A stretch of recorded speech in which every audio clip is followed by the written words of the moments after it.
안녕하세요. 일상과 함께하는 미술치료사 아롱입니다. 오늘의 일상 주제를 살펴보겠습니다. 오늘 사용하는 동물 피규어는 흔히 가지고 있는 재료가 아닐 거예요. 상상이나 이미지 검색으로도 충분하니 재료 준비에 대한 부담은 없으셔도 됩니다. 활동을 시작해 보겠습니다. 관계 속에서의 자신을 이해하기 위해 직접적으로 또는 간접적으로 영향을 주고받고 있는 환경을 탐색해 봅니다. 누구와 어울리고 있고 어떤 집단과 관계를 맺고 있는지를 원의 형태로 종이에 그립니다. 관계를 맺고 있는 모든 환경을 표현할 필요는 없습니다.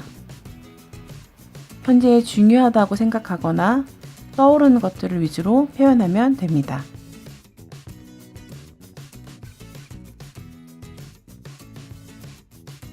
이번에는 환경 속에서 자신이 어떤 태도를 취하고 있는지 동물 피규어를 이용해서 알아보겠습니다.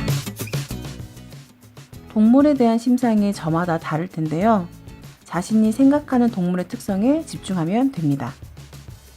예를 들어 사자 하면 어떤 게 떠오르시나요? 일반적으로 맹수의 왕, 무서운, 강한, 용맹 등을 떠올릴 겁니다. 반면에 외로움, 힘겨움 등을 떠올릴 수도 있습니다. 동물이 가지고 있는 일반적인 특성에서 벗어나 다양한 관점으로 동물의 특성을 찾아보면 좋습니다.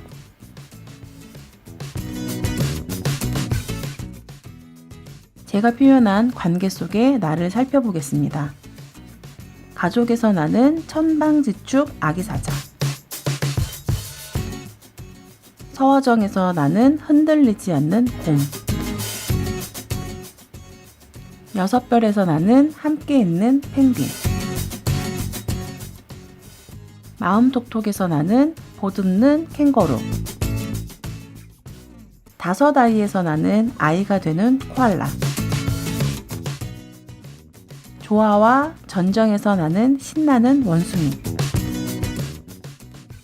조직에서 나는 날개를 펴지 못한 부엉이입니다. 두 번째 활동은 타인과의 관계에서 중요하게 생각하는 것이 무엇인지 작성해 봅니다. 이 과정은 자신이 타인과 관계를 맺는 기준을 확인할 수도 있고 관계 속에서 자신의 태도를 점검해 볼 수 있습니다.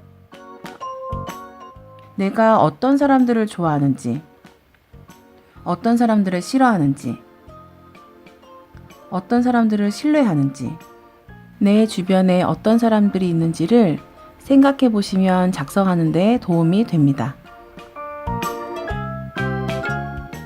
마지막으로는 그 내용들을 가지고 줄 세우기를 해보겠습니다. 무작위로 작성한 내용들을 1등부터 10등까지 순위를 매깁니다. 저의 순위는요,